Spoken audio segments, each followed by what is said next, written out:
But why I'm excited to get on radio and start this, like, kind of opening the fucking floodgates in this, is because the more I tell my story to comedians, they're like, oh yeah, man, fuck Bob and Tom, fuck that shitty show. And they treated me like, and I'm telling you, it'll be a fucking floodgate. It'll be a regular segment of comics talking about how much they fucking hate. I bet it's true. It's the world famous Skeptic Tank. It's not really world famous at all. Ladies and gentlemen, how are you? I'm doing this from my bed. It's a beautiful goddamn week in New York. The springtime is here officially. That was the best thing about landing from Bangkok. It was so hot there. It was 80 degrees here, and people were complaining about the heat. Go fuck yourself. It was 95 with humidity. This is wonderful. It's springtime, and it's beautiful. It's like in the 70s now. Everybody's out and smiling. The nights are warm. All you need is a t-shirt. We've entered t-shirt weather. You guys, if you had to pick a time to be alive in New York City, it would be now and... Oh, that's it. It'd be now. Bad news, you guys. I woke up and found food in my mouth. So, a couple things could have happened. Either... I got a new apartment. I moved into my new apartment. And it's wonderful. I have no complaints about the new apartment. I mean, it's wonderful. I love it. But either someone, maybe the old tenant, still has the key to this place and has broken in overnight to put food in my mouth and then left, which is a very serious issue. And I mean, if that's happening, I'm going to have to deal with it because that can't go on. That's a violation of my privacy. I mean, it's a clear violation of who I am. And I would have to do something about it to stop him from coming in here and taking bits of food, probably chewing them up, I guess, and then shoving them into the space between my gums and my lip. Either that, or Ari Shaffir is turning into a fat pig, which I think is the case. I think that's the case, you guys. I love New York, and I'm starting to eat the food, all the food, because I ate so much good food in Thailand. I was like, what am I doing going to Whole Food all the time? Listen, I'll go there for some greens. I'll bring them back. I'll eat some, but I got to experience this fucking town, this culinary experience. It's amazing. Everywhere, there's food. I've been on a burrito kick lately. I got to be honest, though. The stuff I've had is not quite as good as L.A.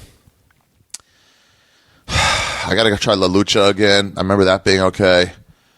Maybe I just need a bean and cheese. They don't have the California burrito, which I like. Okay, so a lot of times people go, well, this type of... They don't have good Chinese food and wherever. They don't have... And it's just, no, that's just a type of Chinese food you're used to. I mean, the real... whatever. Sidetracking. You guys... This episode, I have Big Jay on, and we're talking about bad interviews. We didn't have enough time, really, to go into it, but we had some time. It was a good hour discussion. Big Jay's always a treat. Always a treat. He's going to be doing my Storyteller show again. By the way, I have 2 Storyteller shows, live ones, in New York. June 4th, 10 p.m., Brooklyn at Union Hall. One of my favorite places to do the show. We did it there last year. Miss Pat did it. Big Jay did it. Julia Rossi did it. Wow, that's 3 people from... this season that we did. We're on that show. DC Benny told a great story about getting molested by the ice cream man. And then there was one other one. Somebody fell out late. Michael Che canceled late. Who took over? I don't know. Oh, Rob Cantrell. Yeah, so it was a good one. I really liked it. Small theater. So get tickets, $15 in advance, $20 at the door. I am not going to tell you who's going to be performing. Because I'm still making the lineup. But just get tickets. It's going to be good no matter what. I'm only getting good people and maybe one or 2 new ones who are like taking a shot. That's what I always do. So I have a show there, June 4th, 10 p.m. show. That'll be great. We can all get high afterwards because it's Brooklyn and it's a place to do it. June 30th, I'm doing another one at the Stand. And I don't know. Then I'm performing all the time at the Stand, just regular shows. Cellar. DC Improv in July. Bonnaroo all of August. No, Bonnaroo in June and Edinburgh all of August. Guys, go to my website for tickets. So yeah, Jay and I just went and talked about interviews. Bob and Tom, lots of shit. Oh, wait. I have got some stories to tell you from last week's episode. This is very embarrassing. Pete found out, some fucking listeners told me about it. I don't mind when people point stuff out to me in a good way. Not like, you got the year wrong. It was 1912, not 1913 when the clocks invaded. Because it was 1912. I thought it was 1913. Man. All right. So, God, this is so embarrassing. When we went to the palace that day to see the King's Palace, King Philip, or whatever the fuck his name is. I should look up what his name is. Hold on. There's no way it's King Philip. No way. But when we went to the palace to... Oh, yeah, I can rest it on my fucking... King of Thailand name. Wow. I was not really that far off. I said Philip. And his name is actually Bhumibol Adulyadej. So... I mean, Philip, on one hand, listen to it carefully. Philip, Bhumibol Adulyadej. Okay, new moment. I pronounced that fucking sweet that second time. Anyway, I went to see it, and the guy, you heard the story in the podcast, the guy fucking, was hooked us up with this tuk-tuk driver. The guy was in on it. It's a scam. It's a well-known scam. They tell you the palace is closed for repairs or for fucking, they're praying like he told us. Oh, what? No, they're praying till 10:30, but this guy can take you around. 40 baht. He'll hook you up. He goes 40, and the guy's like, yeah, okay, 40. The whole thing's a scam, then a shakedown. Seemed too good to be true. He had maps. He had a map in his pocket. Why would a local have a map? God. So embarrassing. I mean, how much did they get out of us? 200 baht a piece, $6 each. For $6 each, he actually did take us around to 3 different places in his tuk-tuk. I mean, and it took like an hour and a half. It's really not that much, but the principle of it. And the fact that we were going to go see Bhumibol Adulyadej's his palace. And you fucking robbed us. I'm sorry, King Philip. Okay, it's just the big cities. I've talked to some friends who have been backpacking through Thailand, and it's just the big cities where they try to, take advantage of you at every moment. You know who does not try to take advantage of you? Warby Parker. That's right, everybody. I got a sponsor. And they're actually pretty cool.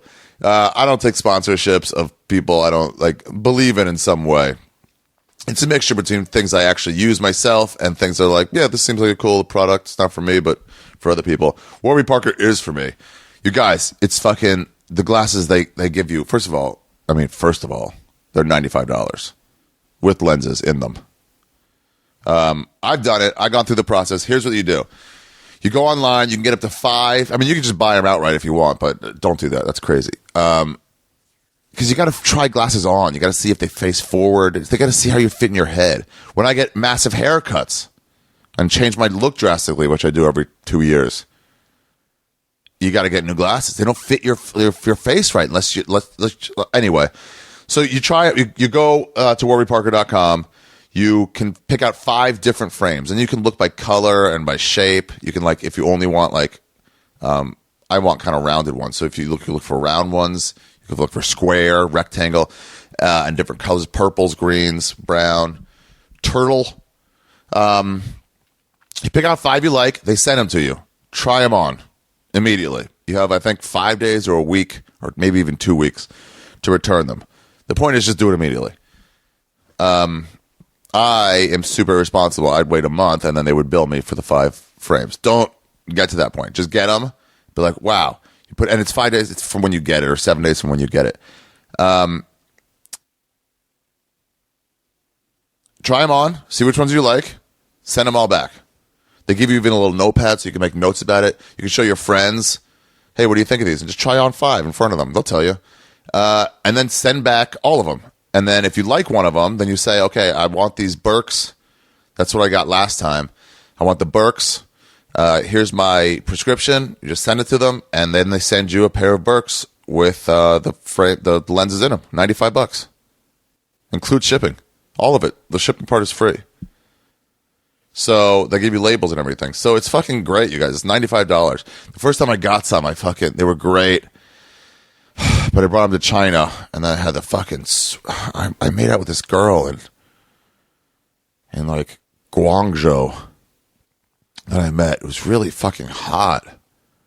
I mean, like, sexually hot. It was just a makeout. But, like, man, it was middle of nowhere. It was just like... Anyway, as we were making out, I took my glasses off, and then I sat on him. And then I didn't even get off when I sat on him. I was so hooked up in the moment. It was like a high school makeout. I mean, it really was.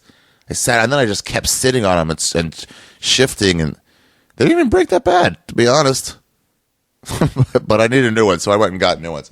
And that's a cool thing, too. If you fuck them up completely, you already know what you got. You can just say, hey, send me the fucking Burks. Anyway, you guys go to warbyparker.com, get them.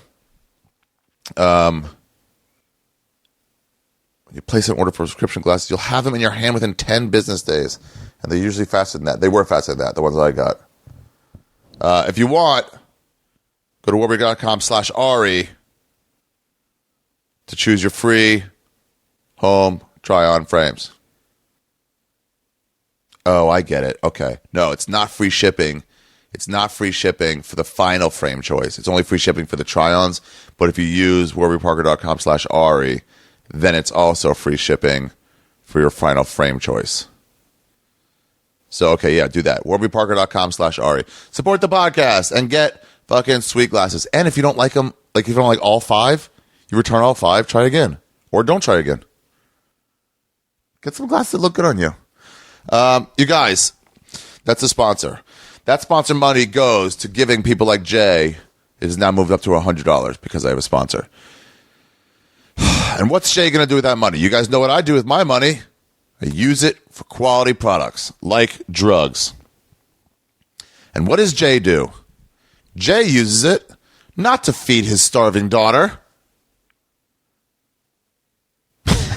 I mean, he does that too, I guess. But no. I'm back in character.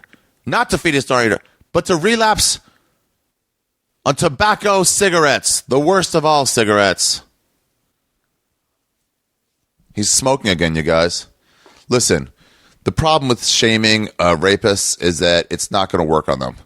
People rape for power.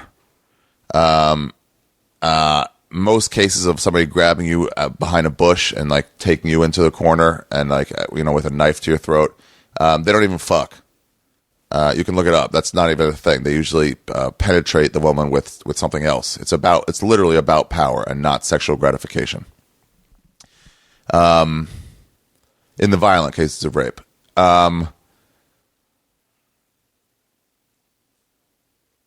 Where was I? Man, that's a big sidetrack. Oh, so the idea of shaming someone, pedophiles too, it's like that's not going to work because it's sort of a sickness where they need this power. Shaming, it doesn't really do the job to shame an aggressor. But in this case, I think it would do something. I think he's already entering into a chemical addiction on nicotine. And I think the best thing you can do for Big J is to shame him. Call him an idiot. I mean, he went to Philadelphia, and so it's a trigger being at home. That's where he used to smoke. That's where he started smoking. That's how I got at the Comedy Store. It was the hardest place to quit smoking. It was the hardest place to quit smoking. Because every time I go back there, the memory of smoking would be there, and people would be offering you cigarettes, and it felt right. It felt like this is how it should be. When I quit, I used to not be able to stay there very long. I had to go do my spot and leave immediately. But Jay went to Philadelphia, had 2 cigarettes, and he goes, nah, it's okay. We just had 2 cigarettes. Me and Christine just had 2 cigarettes, and we won't stick to it at all. And now they're fully smoking again. Shame, Jay. Shame. It's disgusting. You stink, bro. And you're using all your money on it. It's $15 a pack in New York. It's $15 a pack. Your daughter is starving to death. She's going to die of malnutrition. And you're busy smoking cigarettes. Now, the idea that also, like, you can just say, you know better than that is ridiculous because it's a chemical addiction. And he's reinvited the nicotine into his body. He's reinvited the addiction into his body. And he'll give you excuses like, they'll always give you excuses why you relapse. Ryan Redbane used to do it. Oh, one of my cats got sick, and I had to take him to the vet. It was stressful, so I'm smoking. It's like, what? Most people don't smoke over that. They just take their cat to the vet. Big J's excuse was, oh, the place that sells the e-cigarettes that I like nearby me doesn't sell those e-cigarettes anymore. So, I had no choice but to smoke full cigarettes again. Go fuck yourself, you fucking liar. Guys, we can make Jay feel bad. I mean, Rogan used to do it to me. He used to yell at me when I was smoking cigarettes. I remember being in Atlanta at the hotel they put us up at, and I was smoking a cigarette, waiting for them to come down, for Tate and Joe to come down. Joe immediately starts in on me. Oh, what the fuck's wrong with you? You're smoking. You have to smoke. And I was smoking all the time. I wasn't even trying to say I quit. I was a full smoker.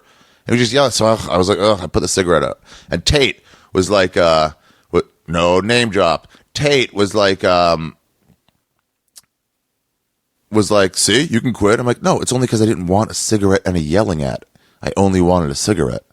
So a cigarette in a nice day would be pleasurable. A cigarette and a yelling at would be less pleasurable. And I've also already smoked half a cigarette, so the desire's not there anymore. That's why I can quit. I'll smoke later when you guys aren't yelling at me. So guys, yell at him. Find him on Twitter at BigJOakerson.com and make him feel bad. Shame him. His daughter is more likely to smoke cigarettes because he's smoking. And he'll say, no, I don't smoke around her or in the car. But man, kids know. And she's going to be a smoker now because you can't stop smoking. Because you're letting the chemical run through your body and get worse and worse every day. He's a full smoker now. He'll say like, no, I'm not. I'm working on it. He's a full smoker. Or he'll put in like 2 days of not smoking. And he'll go, see? I didn't smoke for 2 days. I get it, you guys. I get it. I was a smoker for a long time. It's a good relief. It really is. After a big pasta meal, it feels great. And I guarantee you now, most of the smokers that are listening to this are getting an urge for a cigarette right now. That's how devious the fucking drug is. It gets in you, you just hear about it and you want it. It's cold turkey. That's the only way. And then it takes like 3 months for it to be out of your system. 3 months of not having any cigarettes. My suggestion, to help you get over it, smoke a shitload of weed. When you want to smoke something, smoke weed instead. You can go to if you live in LA, California, Colorado, Washington State, any state with like legalized or very, very easily medicinal marijuana, just go to a dispensary and tell them like, I want some shitty weed. I want some really low level weed. So it's just going to make me feel like I'm smoking, but there's going to be no nicotine in it. Do that. Anyway, make Big J feel bad, you guys. Make him feel bad. Make him feel bad. That's a good song to go out to. Ladies and gentlemen, Ari Shaffir, Skeptic Tank, episode 1. What are we at now? Does it sound like I have the microphone in my foot. Does it sound like I have? Episode 220. The Gift of Garble. That's a good name. The Gift of Garble. Yeah, dude, fucking first choice. The Gift of Garble with Big Jay Oakerson. All about bad interviews. Make it feel bad. Here. I'm going to give you the good sock. I don't need the things you say. Wherever you want. Yes, sit wherever you want. Where do you feel more comfortable? I can live out of my mind. Where do you feel most comfortable? Sit over here. All right. Is that not where you feel most comfortable? No, it wasn't about being comfortable. I was saying more for like conversation makes more sense. If we're both sitting on the couch, it's less weird. It's weird. Yeah. That's a move you pill on a chick to have sex with her. Yeah. No, let's supposed to sit together and watch podcast, yo. I've never done that. My friends have. Do you remember one of the first podcasts I ever did with you, if not the first? Yeah. Was with remember Glitter Goddess? Was that her name? Yeah. That wasn't the first. No way. You'd been on one before. Had I been on before that one? Yeah, I think so. I mean, that was way, way back, man. It was way back, but that can't be the first one you did with me. Unless it was because you still won't do the topic I want you to do, and so it was because you wouldn't do that, I wouldn't have you on for a while. Because you talk about swanging? Yeah. I wouldn't have you on for a while. I was like, no, I told you what I wanted to have you on for. So I was like, well, this will be an excuse to have you on. That may have been very, very true. Yeah, it might have been the first one. But she was fucking crazy interesting. But yeah, I think, and I don't know. I think she met a guy and moved to Texas, Houston, Texas. Yeah, I don't hear from her anymore. But she was in touch for a while. But yeah, she was fun. She was cool enough. Yeah, we could never hooked up because she was like, "Nah, you're too dominant. I'm that way too." Really? Yeah. And I was like, "What do you mean? I still like your boobs and stuff." And she was like, "Nah." Her body was pretty sick. You want to tie me up? I want to tie you up. She was a cute girl, man. Yeah, she was fun.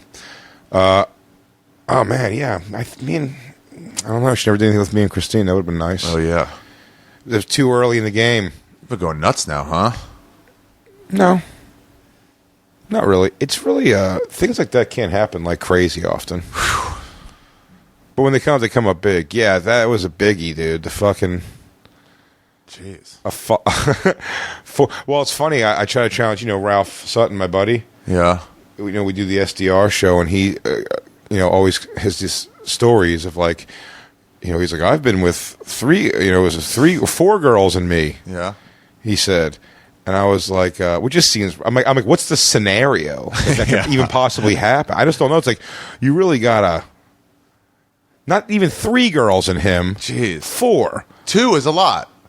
2 is a big jump. Getting 2 girls is huge. 3 is damn near impossible. 4 you'd think is just like the logistically. But I mean, sometimes all things. I don't even want to paint a picture like I don't like to over ever brag a story. For one, it sounds like you sound like a jerk off. Yeah. And the reality is, in this scenario that happened, I didn't fuck anybody. Actually, do you know what I mean? I didn't fucking. But I mean, just like it. But it was like a weird a thing. Yeah, just 2 girls from the cellar. These 2 Australians, and then that night that you some met other girl was that night. I mean, moments before. Wow. It was pretty great. Is that just cocaine? Is that because of cocaine? Makes people do that? They were into cocaine. I know why you're into it. Me? Yeah. Cocaine? No, them coming back. Oh, like, yeah. Why are they into is it just a coke thing? We're like, fuck it, let's do this shit. Maybe very early or is it just like at the comedy club? They kept they party. You want to party? Whatever. And then they flat out said something about coke, and I really just like I can't even fake that I do coke because I just like. I'm very against it, but I don't give a fuck what anybody does. Really, if I had a friend that was getting whacked out on it, I'd probably say something. I'd say something, but I mean, it's like I don't. If these girls literally, they both maybe OD'd somewhere now. I wouldn't, I'd go do my shows tonight. It wouldn't break me down. You know what I mean? Not rooting for anything bad for them. So my point is being like. But it is it does make me judge a little bit. It's weird. There's 2 girls and they're doing it. You're like, ugh, what a bunch of dimwits. But really, you should probably judge their dimwits because they're coming back here. And right. I think it was as benign. I'm telling you, it's always the most benign shit. It's crazy. Saying the story I told on your show involves grown men getting a girl to play Truth or Dare. Oh yeah, and we meant it. Because it's just if you well, it's just like we know funny, and I'm not aggressive. I'm not handsome enough to just be like we all want to let yourself fucking it has to be like bridges where if they go. Excuse me, what are you saying? Watch White Men Can't Jump. You're like, never mind. Do you know what I mean? No, not that benign, but you make it something sexual, but it's almost like something along the lines of let's go play Naked Twister at my house. Do you know what I mean? And if it's almost like this unspoken other language happening. Because if they go, I'll come play Naked Twister, you're already they're gonna fuck. Yeah. Do you know what I'm saying? You get the point. It's you can make it something benign and silly, and they can say yes to that. It's giving everyone. It's giving everyone permission to I'm like, ew, relax. Dude, sometimes at the late night at the comedy store, really can't a girl go. will get on stage, and Barris is the master of it, and he just so gently. First, they don't even want to go up, then they're up, then they're then he starts making people make out with their boyfriends on stage. You guys should kiss, maybe break the seal right now, go behind the curtain. Man, he's crazy. But then some asshole comic will be in the back immediately as soon as she gets up, go show your tits, and you want to be like, dude, shut your fucking mouth. It's 2 on the nose, dude. Yeah. It's 2 on the nose. So they're all going to go oh, this is gross. I got to get out of here. Yeah, like, there's got to be. I mean, look, Have some romance about ease it. into it if you're looking for a thing to actually happen. Yeah. Do you know what I mean? Because like, Dude, they were down here's 3, and now okay. Because here's the thing: you're literally saying, if you come back and play strip poker at my house, Yeah. you're literally saying like, let's do some fucking, let's get naked and do something weird. Yeah. And if they go, it's like, oh, I'm really good at poker. You don't want to play me. I'll come back. I'll beat your ass. She's literally found the most benign way to go. Like, yeah, I'll fucking do something. Then maybe I'll suck your dick and jerk you off. Who Yeah, knows what it's exactly. going to be? Let's be classy about it. But how weird is that conversation? You walk up to someone and be like, hey, you want to give me a hand job or maybe even fuck? And she was like, yeah, I'm a little horny. I'll go fucking suck your dick, I guess. It's like, no, that never happened. And that's what happened with these Australian girls. No, no. Literally, No, here's the thing. Here's the right. thing. Cypher Sounds. This is great. This is such a great story. Don't you love when you get to tell a story of a dude being righteous and like you're not lying for him? Do you know what I mean? It's like so. Like I'm actually embraced because I was like, should I say his name? I'm like, should, because he was fucking. Because he comes off great. Comes off great, dude. I'm talking to these girls after the show. Before the show, I went on stage. I was talking to a girl outside who had a bicycle with her. She was unlocking. She said she, like, was a fan of Attell, but she knew me to some degree, and like, she was just like, just bullshit me outside. Yeah. And she had a fucking Miss too, Jordan. She had a fucking body, Yeah. like a really good body, and she was cute, and like, we're just hanging out, and like, and I very quickly with stuff like, say I have a girlfriend, because I was like, if I'm gonna get the ball turn, if I feel there's some kind of vibe, let me get the ball turning on like. We could do this, do this, or, I'm not going to waste my time sitting here talking for a ton. You know what I mean? Right. And she kind of gave off vibe that, like, she'd, like, be into, like, hanging out. At least, you know what I mean? Yeah. I don't know, it's like- actually. What does it's that like- mean? Just vibe. Just, like, yeah. I mean, Are you looking for it more now? Because Christine... Sure, yeah. Why not? Because here's the thing. It's a possibility. So It's you're a like, possibility. hey. It's a possibility, but the possibility is still generally so slim that's like, yeah, I look for it because, like, it very rarely will fall in your lap. You know what I mean? You kind of have to, like, make something happen. You know what I mean? Yeah. So, where was I? So I was talking to that girl. So I go on stage after the show. I go, and we're literally trying to say that girl should come hang out. And she's saying yes. But she has a bike, and we're like, put your bike in a cab. And we're going, and she's like, no. She's like, I'll meet you guys at your house. I'll ride my bike over. Tell me, because we don't live crazy far from the cellar. And I'm just like, in my mind, I take that this is like fucking fat guy, like long, like, see you later. Whole life fat guy mentality. In my mind, I'm going like, well, that's that. Yeah. Like now, that's her way of saying. That's her way of not being an asshole to you. Again, not being like, I would never fuck you. Again, the same like thing of if we just said like the unspoken like want to fuck. Like, that's in my mind. She just went like she goes, guys, I think I'm gonna split. You know what I mean? Like I was like, I'm not interested. Thank you. You know what I mean? But she goes, you want to get one more drink before we go? She said that. Yeah. And I look at Christine. I'm like, yeah, we'll go upstairs. Fucking whatever. Yeah. And we go up. We go up in the olive tree, and those two girls are there, the two Australians, and they're talking to me, and they're chatting me up, and I'm talking to them, and well, the other one, the bike girl, is still there. Just talking to Christine. Oh, yeah. And I'm talking to these girls and just being like, friendly and whatever. They're being like a little flirty, even not crazily. I think they're more talking about coke or whatever. And then Cypher Sounds comes up. He was hosting the show. Yeah. And like the hottest one, like darts right over To Cypher. to Cypher Sounds. Yeah. Yeah. Now, I think he's married or has a girlfriend. Yeah, it's one of those two. And like he has a new baby. You know what I mean? So it's like, but I don't think about. I was just like, I don't know his like background story. Like it's not in the forefront of my mind. She goes over and she's just talking to him. You know what I mean? Being very whatever. And you see she is throwing it Adam. hard. Wow. Hard. From him hosting all night. Yeah. I mean, she's in. Wow. And then we fucking go, like, we're leaving, and I'm like, these girls are going to fucking hang out. And I was like, oh, I guess, like, maybe Cypher will come hang out. You know what I mean? Yeah. And we all go, and he just asked, like, kind of politely, he's like, where are you guys going? And again, it's not far, so he lets us, like, hop in. And I'm like, oh, this is like, we're all going to go back to my place. I guess, like, maybe Cypher's going to go fuck this chick or something like that. Yeah. And he just pulls up. I go, you could, like, park over here, right here. And he just pulls over. And he's like, all right, guys. And I was like, oh, you're not coming to hang? And he was like, no. And as he's going like, nah, man, nah, I can't. You know what I mean? And I'm like, oh, yeah, this guy. I'm like, wow, so fucking, he's being real. He's being girl noble. was, like, throwing it at him. That girl her mind was fucking blown. That she was not getting it. She couldn't believe it. It baffled her. She's that hot?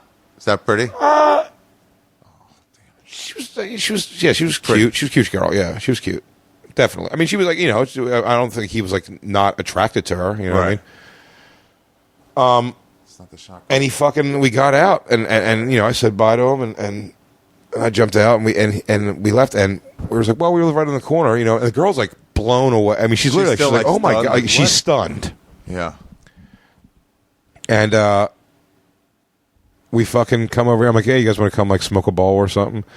And we came in the corner here, and they started like they were sitting Indian style outside. And as we're hanging out, the fucking girl on the bike comes up. She pulls up. She made it. She fucking did it. She came. Done. She did want to come hang out. She just wanted to keep her bike with her. Just wanted to keep. Well, not keep it, but she just didn't want to put her bike in the trunk of a cab. Cinderella story. She fucking. Do you believe in miracles? And I make some joke. Some benign, childlike. What'd you say? Like, let's go inside and have smoke weed and have a naked party. Oh, Jesus. Or something like that. And the Australian girls were all coked up. And we'd love to have a naked party. And she's like, I've never had a naked party before. I'm like, well, let's fucking get in there. And we went inside. Yeah. And I said something about, like, it's like a naked party, if you're not naked in 10 seconds, you're full of shit. That's what you said? Yeah. And she just fucking got naked immediately, and then everyone just fucking got naked, and it was fun. It was great. Really? Yeah, the one girl, the bike girl, actually had her period, so she didn't do much. She split. The other two stayed. I mean, that's not even with 4 other people, including Christine. Yeah.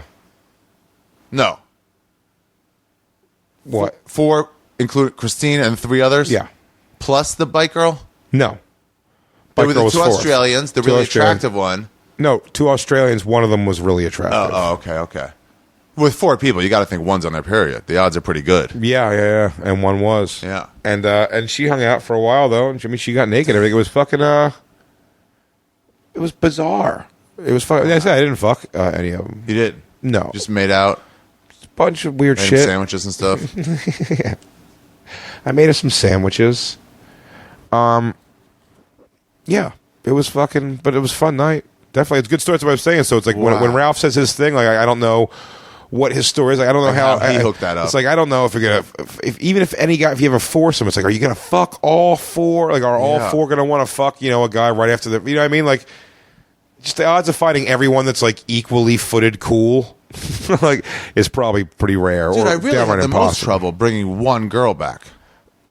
Yeah, I mean, I think that's would be my. I think that's out. my hardest thing too. Yeah, here's the thing: if you, with multiple chicks, you could just phrase it so like it's all like, just like everyone's laughing, like this is crazy, right? This is so absurd. What are we doing here? Like, and everyone's just kind of laughing and like, are we really gonna have? Is this gonna happen? You know what I mean? When a girl goes home with just you, it's like she's made such a decision. Like she's putting herself sort of in danger. Yeah, like, do you know what I mean? Like some girl comic got beat up. Did you see that? No, what? Yeah, she brought some guy home, and then she was like, she didn't want to fuck him, and then he just beat the shit out of her. No shit. Yeah. What girl? I don't know. I don't know where she was. Too. Isla Schlesinger. I feel like, oh Jesus, I feel like it's a Canadian comic. That's terrible, though. I want to know so bad who. Yeah. Really? Beat the shit out of her. Yeah, beat her up, punched her a couple times. That's fucking crazy. It was me, Jay. Did she like? Is there charges? I don't know. I don't know if she knew his name. He got irate that he wouldn't bone her. That's such a fucking bummer. Yeah, he's just supposed to go home dejected. Yeah, how's he think that's gonna work out for him? You know what I mean? Yeah. Like, how's he think it's gonna work out? Honestly, once a girl says no, once you go, come on, what? It's over. It's over. Come on, it's just done. You're not going to talk your way into it. I feel like the Rosa would. I feel like the Rosa is the guy who would like do that. Say it like that and talk them into it. Yeah. Yeah, maybe DeRosa. By the way, I'm not saying that. By the way, as an insult, because it is a huge insult. Is it? Yeah, like he's going to kvetch them into fucking submitting is going to annoy them into submitting. Listen, if a girl fucks you, on some level, she had to want to fuck you. If you, especially if you're DeRosa, because DeRosa's not going to be violent or do anything horrible or make a girl do something she doesn't want to do. But I think DeRosa his way into sex. I think DeRosa would fucking come on. Yeah, it's like come on. What are we doing here? Whatever. It's like to me, if a girl shows any disinterest in it, I'm wigged out that she's even there because I'm like, what were you here for, man? Then get out of here. This is weird now. It's like. What is? I don't know. You know what I mean? It's like because look, if a girl comes back to my room, I generally speaking, like it's because I felt the vibe of like something. You know what I mean? Yeah. It's also like you're coming back to my room. Yeah, it's like there's nothing else there. Yeah. Unless you play Madden. You bring your thing on the I'll be honest with you. If a girl said she wasn't going to fuck me, but she said she plays Madden, you might bring her back. Yeah, absolutely. Here's the problem: when a girl says, "I'm not going to hook up with you," I was saying more in the immediate rejection. If it was like, "Hey, so we're going to fuck, right?" And she was like, "No, I didn't come here to fuck," and I'd be like, if I was like, that fucking sucks, and if she was like, "But I play Madden," I'd be like, all right, we can play Madden for a while. I can play Madden instead. It's just mixed signals. I don't think they understand that. When they say, I don't want to hook up, but I will go back to your room with you, you're like, well, you're saying two different things. Man, you will hook up and you won't hook up. Doesn't that immediately put the ball in your court, though, to be the piece of shit then? Yeah. Isn't that an amazing power takeaway? Because you're taking this power, you're trying to take this power of like, come with me to my room, like submit, be vulnerable, and put yourself in this fucking position. And then when they go, it's like, yeah, I'll come back, but I won't fuck it. It's like you're really just like, I have to be a don't come. I know, and then you're like, but it's a dick move to say that. And honestly, most of the time they end up wanting to hook up. That's a large majority of the time. That's why they go back. They just will say it. So then it's like you can't say. I mean, you're still hoping. Otherwise, like, well, no, let's go somewhere else then. I haven't done like solo hooking up, like road hookups in like quite a bit of time. So it's like a lot, but it's happened. I just really I mean, I definitely know when it's like being thrown at me hard. Yeah. But I mean, one thing I am relieved. I never really did it, but it is relieving not to have to. I hate the fucking like. You and a chick were talking, and then it's like she's like, you should come. Like we're all going out to my cousin bartends, and you're like, oh man. That's because you're not interested in making new friends. That's not what you're interested in. You'd rather just go back to your room. But I'm also not interested in making new dude friends, really, either. Do you know what I mean? Like, I'm not looking for either of those things necessarily. If it happens, I mean, if opening comic's a cool dude and we fucking hang out or whatever, that's fine. I've spoken to plenty of people for a length of time after comedy shows, but it's like, really, it's like, if you're in San Diego and we had an hour and a half long conversation outside, we're probably not going to stay friends. You know what I mean? It's like but that's like, I know who that guy is. You know what I mean? Like, he's like a good fan. He supports. You know what I mean? If he comes out, I'd talk to him for another hour and a half. Do you know what I mean? Like, it's nothing like a dick thing, but like, like, what, can I send another Christmas card out? Like, for what? Yeah. We have one cool dude. Yeah. How's your game going? Well, they were down 3, the Clippers. They cut it to 3 and then immediately went up to 11. Wow. And now it's 9, but they had it down to 3. This used to be, this started out as a white sport. There's none on the court, huh? But look in the stands. Look in the stands. So many. Yeah. One black person. Well, those are the low-level seats. Those are the low-level seats. You're right. There's one black person and his son. Sure. He brought his son with him. He's doing well. I'm sure the rainbow turns as you get about... As he stood up, yeah. Yeah. He stood up and the camera panned up, and you're like, okay, I'm seeing some color now. That's a great narration, man. Yeah. That is a fantastic narration. There we go. Now we're getting a little more towards the nosebleeds. Let's get up there. There's like knife fights happening. It's like Escape from New York. Oh, Jesus. Get it out of here. Griffin. So anyway. We were going to talk about... We're going to talk about these bad interviews. Bad interviews, because I've had a few, for sure. Well, that thing we saw... That's when I got the idea, when we saw that both had that interview at South by Southwest. That was like... And we both, I believe, had pretty successful shows there. Had you done a press junket like that before? One after the other? Not for podcasts. What? Not for podcasts. Yeah. That was all podcasts. No way. No, some of them were interviews in front of a camera. Yeah. but it was a couple of those were podcasts. Yeah, a couple of podcasts. Like podcasts dominated the room. Yeah, or sure. like, oh, how long do you have before? I still got 6 other things. It was pretty great. It was like 2.5 hours or something. Yeah, it was a long time. But it was fun. We got to do it together, which was cool. Doing it together made it way more fun. And Those 2 we had together, 3 we had together were like pretty good. Yeah. That was really fun. But the divide and conquer, which I'm happy we both got our experience with him, dude. There was a kid who just looked like he was lost. He looked like he still drives a Firebird. He had a crusty mustache. Oh, yeah. He was a little mullety. Yeah, he was like Joe Dirt's fucking cousin or something. He sits down with them in front of his backdrop. Yeah, and how you doing, man? I have a hard time collecting myself because if I do think about this interview, man, like you went first. Yeah. And I couldn't wait to go next. Like, I couldn't wait for my turn. And it wasn't because that everything was going particularly well with you. I mean, that guy was lost. What was he saying? Right away, he was like, he asked me questions about whether he's allowed. Come on. I mean, he said some great stuff, and you just hear you'd hear his, like, lips smacking on, like, so what's up? So what else is up? He was like Farley. Like he was really Farley.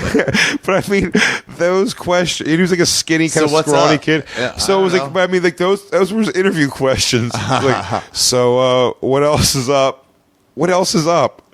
I mean, to start with. I mean, and in between these things, he would ask those fucking. The only questions he had prepared were the horseshit ones. Really like dumb. like what did you goes what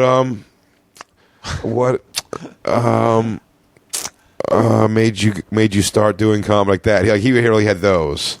Oh, that's what he brought to the table. Was those nothing insightful? What made you start doing comedy? Nothing insight. Nothing like I know your shit specifically, so I requested this interview. He asked me right from the start. He was like, "Okay, what can I ask you? What am I allowed?" I'm like, "Ask me whatever you want, man. Honestly, I'm an open book." Go ahead and ask Blake Griffith's got to get that rebound. That's 3 on him. Dude, you were so like very encouraging to him. Yeah, that's what made it so funny. Want, man. Don't worry about it. I'll answer anything. And he was like, he really gave like, so you're here at South by Southwest. How you liking it? It was like that kind of. But oh, dude, it was so bad. He started to try to get on me about the Amazing Racist stuff. To get on you, or yeah, get, like, he was like, with you. Do you think some things crossed the line? And I was like, no, man, no. Do you think there's some subjects you shouldn't talk about? He did talk like Napoleon Dynamite. Yeah. Do you think it's proper to make fun of women?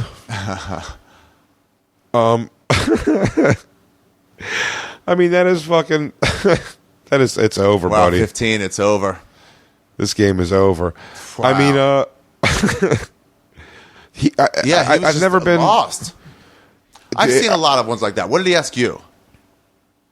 Oh, I mean, I do the exact same things. Just he was, I believe, utterly unfamiliar with me. Wow. And so it's like trying to figure out. I mean, nothing going on. Hey, so. I mean, he's like, so. What do you do on stage? Do you like doing comedy here? I'm like, yeah, man, sure. But I was giving, like, I already seen you, so I was really giving him, like, upbeat. Trying to get absolutely, man. Yeah, I'm having a great time here. Yeah, like that. Trying to help him through the interview. All right, what else? Come on, man. Something else? What do you want to ask me? He like nod his head with not saying a word. You know what I mean? He's like, yeah, okay. Not listening. Really worried about what his next question was going to be. And the next question was just going to be like, you watched any music down here? I mean, it looked like he was doing it at fucking gunpoint. Like, but it was his thing, I think. God, I can't remember. I don't remember the name of it. I'm sure it never came out. Couldn't be a worse question to ask too at the music festival with unknowns. Like, who do you like? I'm like, I don't know. I like this band. They're not going to be happy to hear it. I was like, also, no one like who's watching this or Brad listening to this is going to care. Yeah. Dude, he had a girl assistant who seemed as confused. Oh, man, it is going bad. No, it's done. They're down 16. He had an assistant. Yeah. She didn't know what time it was either. No. She had no clue. No, they were both baffled by the whole thing, but they had mic flags. Yeah, made specifically for them. The boxes. Yeah, they had the boxes. I mean, that's crazy. I remember commenting on that. I'm like, oh, what do you put these on here? Like, you get them.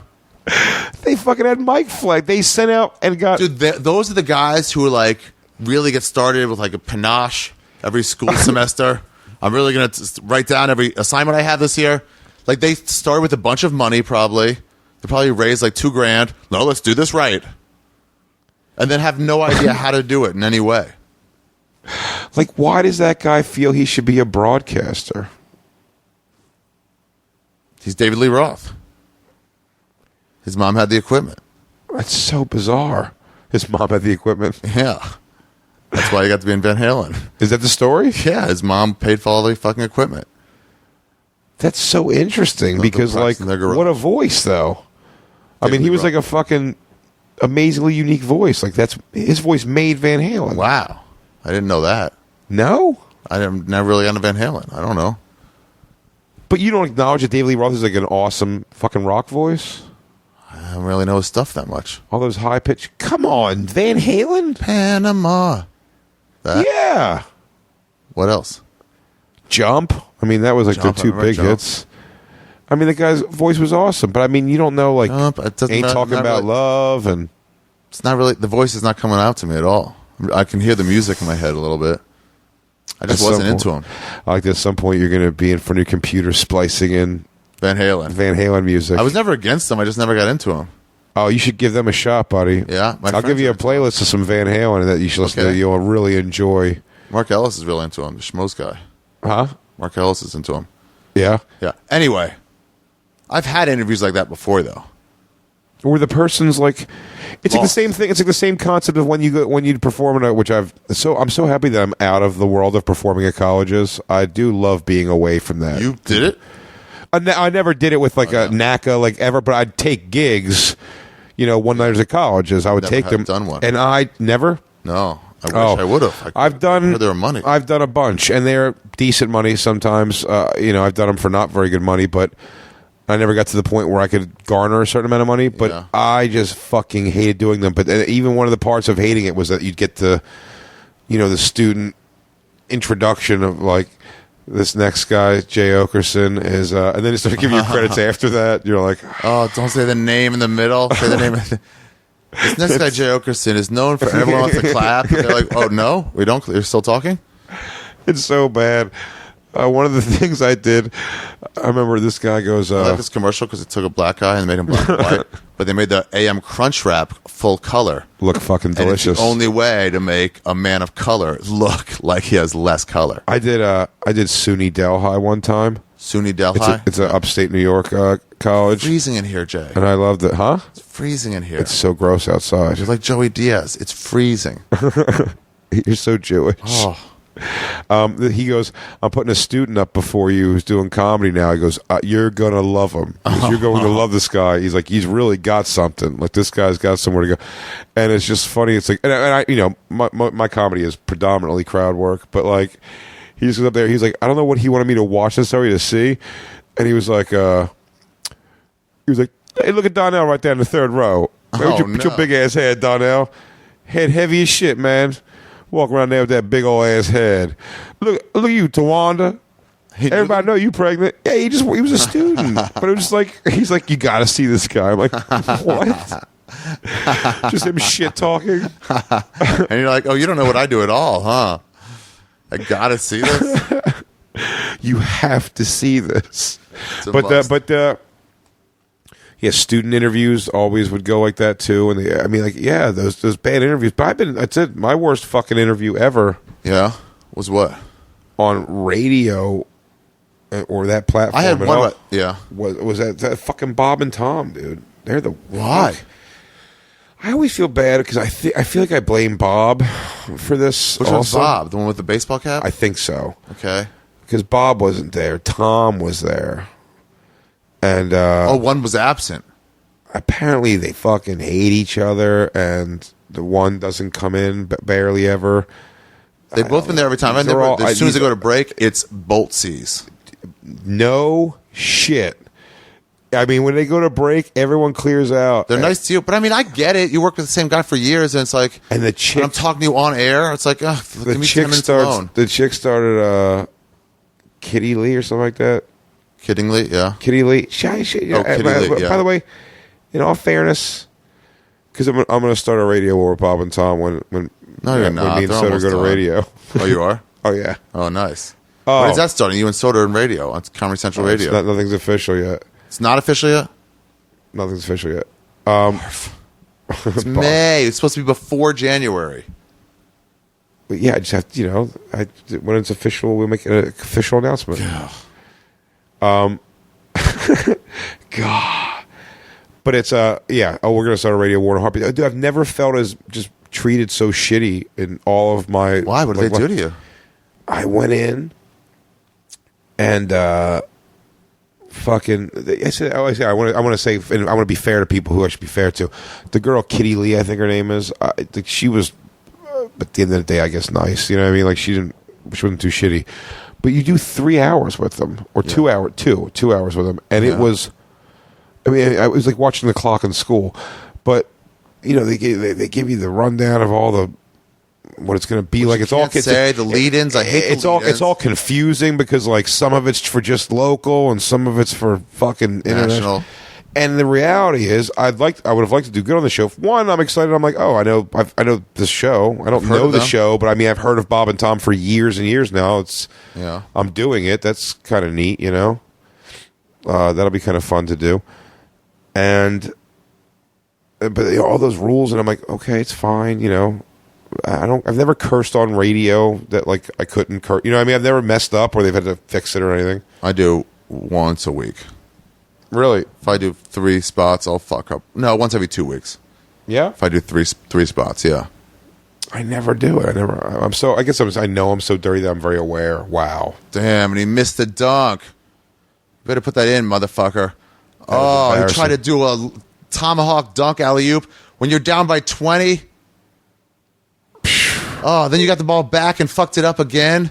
And they're laughing. Why catch it with one hand, you motherfucker? You're down 20, you asshole.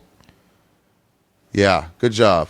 He's laughing. He's laughing which at it. Which is pretty stupid because he feels so embarrassed, but he should. It's pretty embarrassing. Fourth quarter, down 20. Your season's on the line. You blew games 5, 6, and 7. Where were we, pothead? Oh, Bob and Tom. Yes. Yeah, they just like they fucking they wanted bits from me, which I said I wasn't going to do. So I gave the bits. It was like, can't we just take callers? But they can't. They don't take callers. I said to give them. They're all fake callers. Here's the problem, Jay. I gave him 5 facts about me, and this guy, when he would acknowledge me, he wouldn't even look at me. I mean, he made no eye contact with me. There was no conversation happening. Yeah. You can hear me going like, yeah, I did used to do that job. Like, I'm like, what do you like? Almost going to them, kind of getting them to want to know, what do you want to know about it? How would he bring it up? How would he bring it? What would he say? He was like, so you used to be Jay, a he goes, you used to be a bouncer at a strip club or something? And then he would just start going, like, literally doing something else. He would just start actively doing a different thing. What do you mean? Like typing in his computer? Just like, yeah. Like, exactly, yeah. Like getting other cars. Just like, it was no conversation. Like messing with sheets and stuff? And the girls going through papers. And there's some crusty old dude who's there and sits there and it's like crotchety and it's like, I don't know this guy from a hole in the wall fucking thing. You know what I mean? Yeah. And I just fucking Chick. I think his name might be Chick. I don't know if that's true. But I hope it is. Chick. Yeah, there's a Chick. Is it right? Chick? That sounds yeah, right. It's Chick then. He's the stat guy? And he wasn't like... He was pretty cold, I'd say, to me also. But all I remember is that was that hostess. I've never felt like... And then like when he shook my hand at the end... Oh, well, at one point... Again, when they go to commercial every time, they all split, and the chicks stay behind, and she was griping that they throw her under the bus and mess up her story with their... She didn't want to tell the story, and they make her look like an idiot or something, because she had her facts wrong. Yeah. They like to throw me under the bus and make me like a goddamn fucking idiot. She was like so like cursing and like upset, like in between breaking. I'm just sitting next to her, I'm like, oh yeah, this thing, it's a little awkward in here, huh? She keeps telling me, and... when the show was over, I was like, "Thank you for having me on." And he shook my hand as he was walking past me and never looked at me. And he goes, "Thanks, man." Wow. And then he looked, and I was like, "Or thanks, buddy," whatever, you know. No, holy shit, man! It was like I went back. I was like, and why I was furious was I said I was doing that Crackers Club, and notoriously the lady who runs that club, people were very nervous of her because why? I love her. I fucking love her. Yeah. She loves me. She comes to all my shows. We fight. You and her fight? Oh, yeah. But, like, on an equal level. Yeah. We have arguments, and then we get over it. We have fun with each other. Oh, yeah. I think she's great. She's treated me with nothing but, like, she's been fantastic to me. Yeah. I love her. So I wanted to do well on that show. Yeah. And, it's a pleasure. And then, but the thing is, my personality is very well. I'm not confrontational, but I could be publicly confrontational pretty well. Yeah. You know what I mean? If it comes up like something like that. But also, if I feel like I'm being fucked with, I'm very confrontational. I don't like being confrontational. You know, if it's like someone owes me money, I hate asking for. I feel like it's my fault somehow that I'm asking you for the $10. You know what I mean? Non-confrontational you are. Yes. Yeah. But I don't mind being in a confrontation if I'm in it, like I'm ready to be in it. So I felt like they were being so dicky to me. Less than an hour into that 2 hours, I would have fucking I would have made radio history. Yeah, I mean, I would have just not even left. I would have fucking if not for Ann, you mean? Huh? If not, but I didn't want to let her down, man. So I just ate shit and took it. When we got in the car, she kind of said, like, "Man, they were a little shitty to you, huh? I'm really sorry about that." And I was like, "Yeah," and I think she was even kind of like, "You should have, Really? done." I was like, "Ruth, but I really a testament." I go, I just didn't want to let you down. And then I went, and I'm telling you, I moped I called like several people, and I was like, "Dude, I just had I'm so angry at myself. It was just a shitty radio appearance." Wow. For 2 hours, me sitting there, like they just. You know, everything I said, everything I said, they just didn't acknowledge. They didn't laugh. Then they would then they played like a comic's fucking shitty bit, some fucking road hack nonsense that they fucking played, and and they're all like saying the words along with it, and they all come together on that in the room. They all laughed at the joke together, and it was like, what are we doing? This show is so stupid. What they really like is someone having prepared like a song or some like material, so they can just lead you in. You can just go, and then they have that tape for the rest of their life. Yeah, man. They said no to Joey Diaz. He got there the day before. He had to, you know. They got to do Bob and Tom. He got to get the day before. He hates getting somewhere the day before, and then that day they're like, "Nah, they don't want you." He's like, "What?" Yeah, they said he was unsavory in some way or something. He was livid. What? I actively seek out Indianapolis radio stations so I can trade with Ruth Ann. I had a publicist this year for when This Is Not Happening came out. And to say I don't want to do. And I was like, she was like, anything she would help me with like local gigs. You know that girl Pam? No. Veters? No, not Veters. Whatever. Oh, Tinkles. Yeah, Tinkles. Yeah. I know Pam. And so she'd help me with like get on radio stations when I was going out in Portland or whatever. Right, and I was like, anything else? Like, yeah, before you go, can you call some Indianapolis radio stations for me?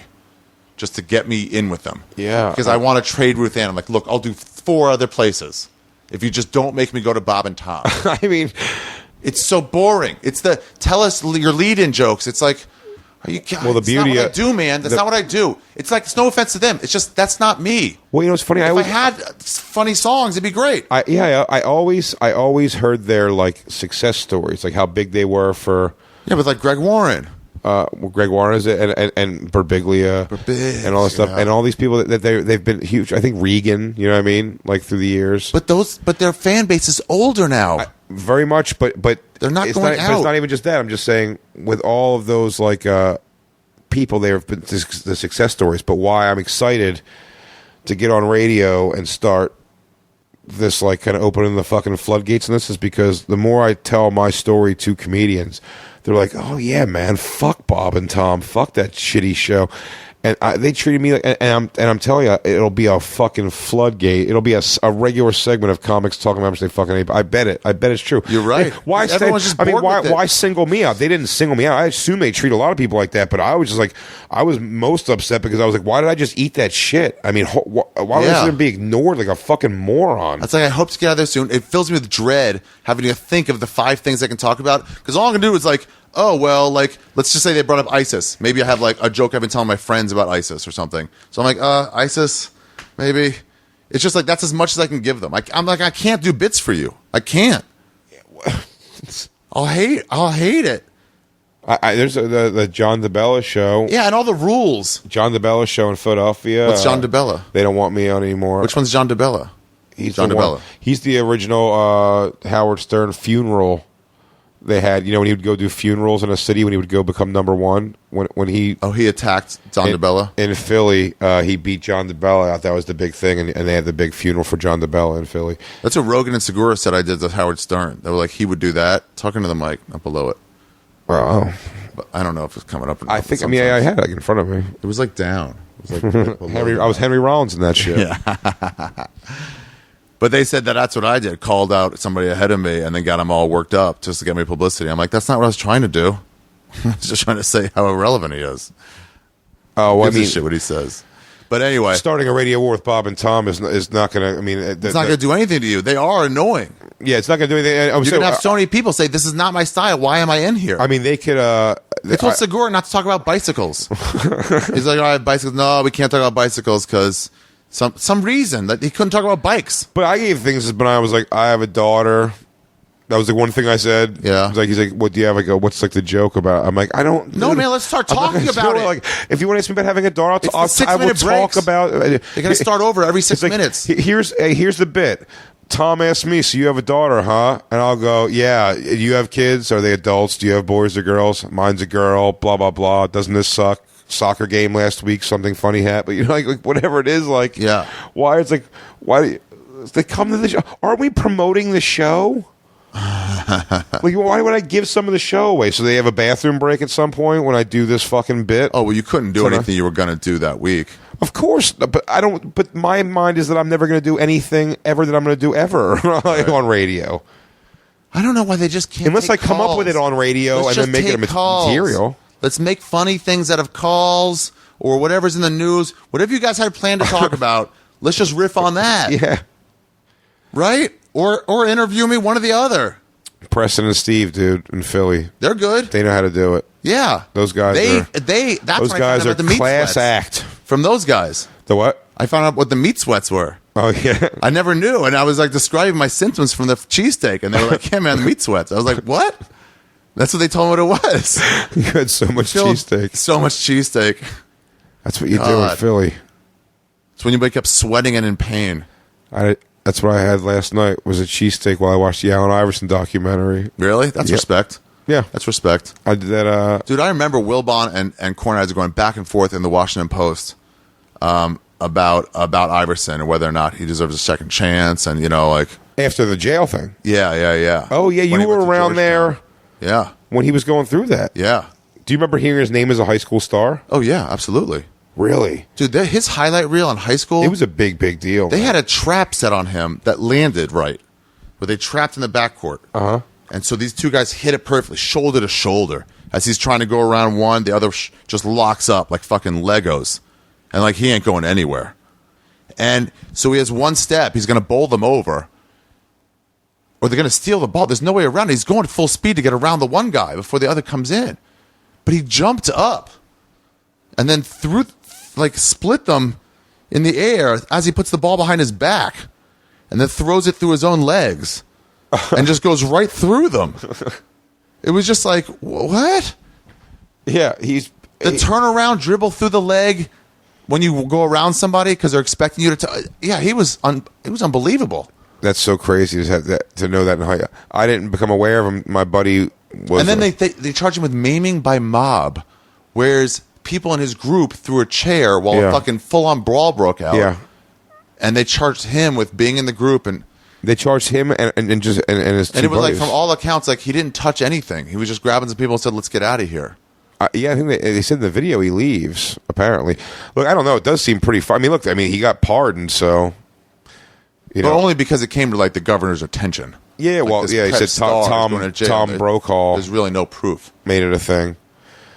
Yeah. Are they going to make it now? This is over. I think they are. They got 16 and they stopped trying again. I mean, yeah, they really. I can't believe they blew that game 6 when they were up 19. They should be ashamed of themselves. Turn this off. Sickens me. You give it up? No, you can't give it up now. Wizards sympathizer. Not Wizards, Clippers. I mean, Tebow and Tripoli must be ready to shoot themselves. They were already talking about finally we get to the Western Conference Finals. It was 3-1. Yeah. Dude, I fucking, with Iverson, it's my only. I was actually telling Christina this last night. I have two, and one of them will bum me out. Two sports moments that I was at live ever that I'm like that I have like a real like I'm happy I was because I've never been to a playoff game in my life ever or a championship Were you game. at the press conference when he said practice? We talking about practice? No, I wish. You gotta watch the documentary. That's an interesting story. That whole that's like a big chunk of the movie. Really? It's like that practice story. He says like you have to listen to that whole interview. It doesn't come off quite as like how they make that soundbite sound. Oh, everyone goes, but I know what I heard. You're like, Yeah, he's also saying his friend got like killed like 2 days before that. And you're talking about practice. That's what it's literally what he's saying. Oh wow! All they made it seem was like he didn't have to practice. John Thompson comes to his defense in the thing. He goes. I know how they make that clip sound. He goes, but listen to what he's saying. He's like, I'm not saying practice isn't important. Also, in that same press conference, he goes, and we're sitting here talking about practice. He goes, you think I don't think practice is important? He goes, how am I going to be? He's like, I've been in at that point he was like 8-time All-Star, scoring champion 3 times, blah blah. And you think I don't practice? Like you don't think I practice? That's all in that same interview. It's pretty interesting. Wow. It was good. It really is. You can't take shit out of context. You can't let him take it out of context, or just out of. It's like you have to see the whole thing. Yeah, he was like, my friend just died. He goes, my friend just died, and we just lost in the first round of the playoffs again.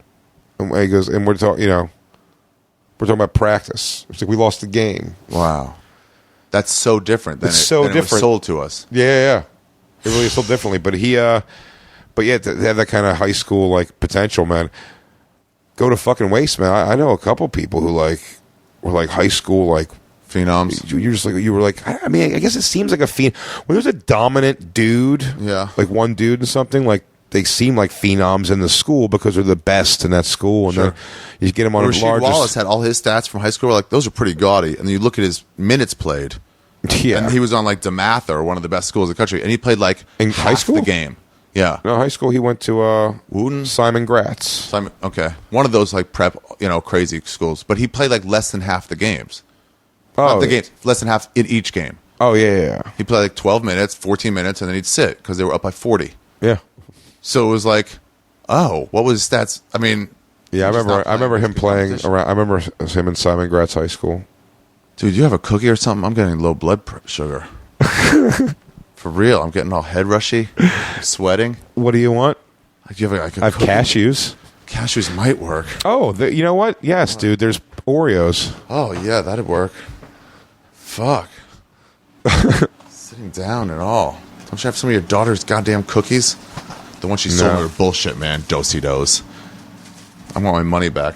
Tell her I want my money back. Thin Mints or the fucking ones with coconut stuff on it, or the good ones, the peanut butter ones. Do-si-dos. The texture's all wrong. The balls on that prick. Oh, they're stale. These are so stale.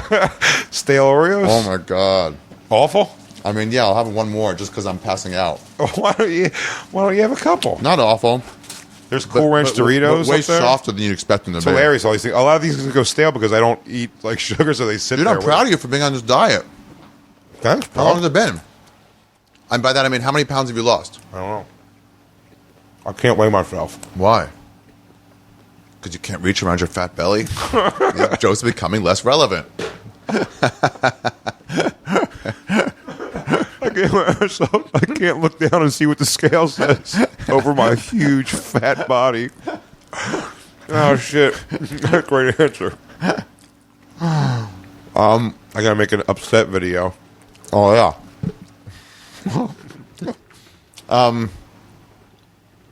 You don't know how much you've lost? No. You're different sizes though, right? Yeah. I can see that. And some things were like fit much better. I'm sorry, everybody. We'll be done chewing in like 1 minute. They hate it. They hate that more than anything. I get ready to go do the weekend sex. Oh, what? The other one? Yeah. No. We haven't even gotten close, Jay. How much longer do you need? I don't know. At least a little while. We haven't gotten to the rest of the bad interviews. Sure. I did one with Rogan. This guy was like an NPR type show. and this guy was so lost. And that's when Rogan would just bring. I would like go to keep him company in the morning. Right. I felt bad that he was filling up these showrooms, and I'm like letting him be bored so I can sleep till 11. Oh, I'd go with a tell to every radio. Really? Always. It's just like, let me keep you company. Always. It made me furious when I had buddies go on the road with me and not go to radio. Really? They'd be like, they're not going to get me on or anything, dude. I'm like, all right, motherfucker, but like, I tell them they don't have to bother, but if they want to, they're more than welcome to come if they want to see it. And some guys do. Some guys like, I want to see what it's like. And you're definitely saying to them, like, it'd be nice, dude, to have you get up to, you know what I mean? Like, yeah. I don't know. It sucks. I've had Dave knock. But I didn't mind. But Rogan would, in turn, try to get me on a bunch. And he would, you know? Yeah. And I know. That's how he got me on O&A. Right. I was respectful. I know this isn't about me, but they would turn to me. They were the ones who treated me the most like an equal, actually. Yeah. Yeah, they would throw shit to me, you know? Where everyone else would just like, if I could say something, if it fit, or Joe would include me. Right. But they were just like, cool, you seem like a comic, you're here. Yeah, that was great, always including me. That's nice. Well, anyway, Jay's really the guy who knows. This one guy was so bad, I just had to take over. I wasn't being included, I was just there with him. And eventually I just had to like lean over to his mic. I'm like, because the guy knew nothing about him. And he was like, so you fight in Taekwondo championships right now? He goes, no, I did like 20 years ago. Oh, and you're a farmer? No, what? And I just had to take over. And I was like, so Joe, tell us about the UFC and how it's working that way. We just had a back and forth for a while. It was fun. Holy shit. So I love how untrained they can be. Like when Stern talks about how like some podcasts are terrible, it's like that's discounting the fact that most radio is garbage. Yeah, or a lot of it. Most radio's garbage, and like you don't have to be good to be sixth in the market. Look, it's also no secret why. That's that Stern thing again, man. It was so just like the thing is. What did you think of that? You're a fan of his. A gazillion. Oh yeah, a gazillion. Oh, he just looked like it was just. It's awful, man. It just dated him. It was not the first for sure, but like that was one of the biggest chinks in his armor I've found in that story. Maybe. That's what it was because I mean I still you walked in today I was listening to him. I'm still a fan. I heard it was just like, oh poor guy, let's get you inside. You feel bad for him.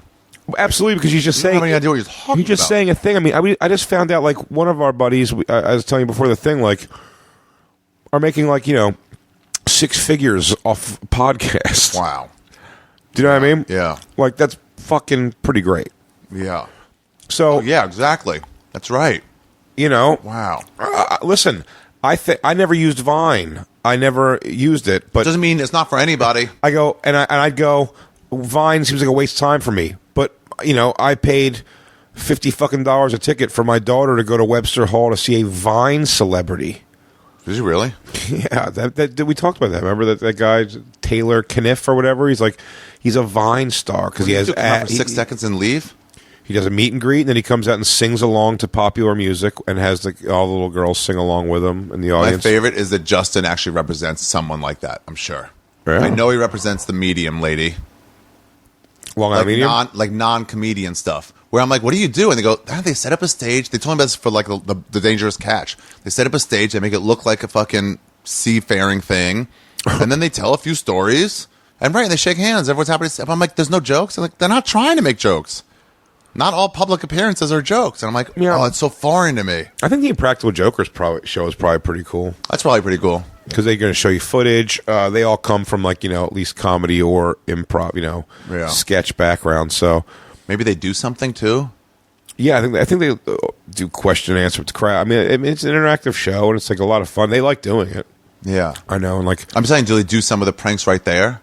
No, they don't do any of the pranks, but they show ones that they've never aired, never were able to air. Cause maybe I think they're a little racier and all that kind of shit. I went to one of Renazizi had a premiere thing here. Yeah, and then Sheer and was going to run a quick Q&A afterwards, and I just came with him and I sat in the stands where he had to go up on the dais, right, for the league. And I realized it was these are all super fans, and they get to see the first episode early, and they're all super stoked on it. But what were we just talking about? Speaking of bad interviews, why did I bring any of this up? Why did I bring any of this up? Well, we were talking about bad interviews. No, but right before you serious stuff. Justin manages someone, Vine celebrity. Yeah, I guess. But anyway, it was like that. They just wanted to ask them questions about the league. Yeah, and it was right. interesting. That's what it was. From a fan's point of view, it's like, oh, this is really interesting. Yeah. Hearing if there's any things that, got cut out or... Oh, yeah, no, that's stuff that would be very interesting. Like that's what I said. I think the Impractical Jokers give you exactly what they want. I bet people don't leave like, that was dumb. Right. Do you know what I mean? Like, yeah. And that's, I mean, those things make money, though. But, yeah, I mean, like, the guy who just, like, does a meet and greet because he has abs is pretty, like, that's really cashing in on some shit. Yeah. Oh, the Long Island Medium does medium shit. Well. Medium. Right, exactly. It's so clearly fake. He started on me. It's like, dude, you haven't seen it. Who? Justin. Justin's a believer? Yeah, he's a believer. He's a Long Island mediumer. Ironically, to talk about the 6 degrees of separation, like Sal from Stern Show, is like friends with her and her husband, and he's always pushing for her to come in to do the show. Yeah, and she like won't do it and stuff like that because like what he says, he goes, because he doesn't want her on basically. But he tells Sal, he goes, tell her she can come on, and I'm gonna and she'll have to prove to me that, and I'll say honestly. Do you know what I mean? Yeah, because he likes to disprove everything. Which I like that. I think that's kind of cool. He has that thing with. He's got that thing with pretty interesting when Valerie Harper, who's Stern. Yeah, when she came in, when she was like, she's going through. I still believe, or did she die? Divorce? She didn't. Did she die? Valerie Harper. Valerie Harper. Oh, was she the one stalked? No. She just got cancer. Oh, and she was like dying, and she came on Stern, and he just gave her like the thing was like, tell me the magic word, and I'll go to a medium after you die, and I'll tell you if the medium says the word. Really? Yeah. So he's invited the Long Island medium to prove herself, but she's always like, "Oh, I need 20 minutes alone with the subject." It's like, do you? Like, do you? Why, to get some information that you could twist into some bullshit? Probably. I'm sure it's not parlor tricks, even though they're always parlor tricks. Yeah. Well, let's talk about Stern. Let's talk about great interviewers. Let's talk about people like that. Like, who do you think is like the best for interview? Yeah, like who makes great? I mean, they talk about. I think he's got. PBS, Charlie Rose. I think he's gotten fluff now. Stern on people, but on people because like he's at one time he was sick. He's a Hamptons guy, but he still asks the questions to somebody, but it's a little more tongue in cheek. Like I used to like when he would harp on like, look, he asked I've gotten Christine into him more now in her life than she's ever listened to him before. You know what I mean? Yeah. So she listens kind of through me and definitely enjoys to some degree, but it's like she says as far as interviews go, like he is the quintessential like who you fucking and how much do you make. You know what I mean? That's kind of what I want to know. But he gets into it, though. About Ryan Flippy. That's what I want to know. Yeah, he gets into it and makes people like admit stuff. He used to. Yeah, and he really used to get people to say shit. And he still, but now it's like the Madonna thing was like. Yeah, you see the McCartney one. He didn't ask Madonna about the accent. McCartney seems like they're like pre-given questions. Yeah, it seems very like he's taking. He loves celebrities now. Yeah, he does. Instead of like going at them. Yeah, yeah, the way he used to, which was so like it's uninteresting. So it's made him a lot. But that was. I think Bennington. Bennington is one of the best. Is fucking fantastic, and why he's so great is a different thing. And there's definitely funny moments in all of them. But what he's just great at is, like, I really feel everyone he interviews, I feel like he completely, like, knows. Like, when I walked into that show, I got in there, literally, I was sort of encouraged. Well, Christine, I guess, encouraged me the first time almost to go, like, this is like before we were even dating or something. She was like, if you like that show so much, why don't you go in there? Like, why don't you try to go in the show? I was like, I wouldn't even know. She goes, you don't know anybody at Sirius at all? I was like, oh, I do. Pete Dominic. I asked Pete Dominic. Pete Dominic goes, oh, yeah, I know those guys. I know the producer over there. I'll give me your email or something like that. And then the guy emailed me. Wow, really? And then they were like, sure, man, like, come on whenever you want. And when I walked in that show, really? and I was a fan of that show for years and years. And I listened like every day, actually. Wow. And I was like, when I went in there the first time, I just felt like he knew. And I don't think he did know who I was. But I think he found out who I was because when they said I was coming in. Even if he did a fucking 25-minute YouTube search. You're saying he's that good. He just like so. I think when he talks to people, he's like, yeah, I felt like he knew me too. I just know when you walk in, you're like, it's like I know Dave Smith. who is Yeah, I had those moments of like, I don't remember telling is you still that. swinging for like a major credit in some way. Dave Smith, when he went in there, he just knew that Dave's like a politics guy. He just knows it's interesting, man. That's a really really cool broadcasting. And his skill. unmasked are like, I mean, he really gets naked with people. Yeah, and I also just love he does something so cool in radio that really I may be assigning something to it that's not the case, but I bet if maybe he even thought about it, if it's not conscious, he might agree. Yeah, he's got these triggers in his like vernacular that when certain things are said, like he just says the same thing every time. So the best thing it's better to give an example of it. Every time someone mentions the word October, October, he just corrects you to Rocktober. If someone says documentary, he just says rockumentary. But they literally go, it's like, you're like, oh, Ron, I watched this documentary last night. And he just goes, rockumentary. Like he chimes in, like during your thing, and Rocktober, and like, people call him like Ronnie, Ronnie $1,000,000. They'll say when they call him, and he's like, feel like $1 million, $5. Just like these weird quick things. Yeah, that he's like, they're repetitive almost, but it makes me feel like that's how he keeps himself engaged. Like he's almost listening for his triggers.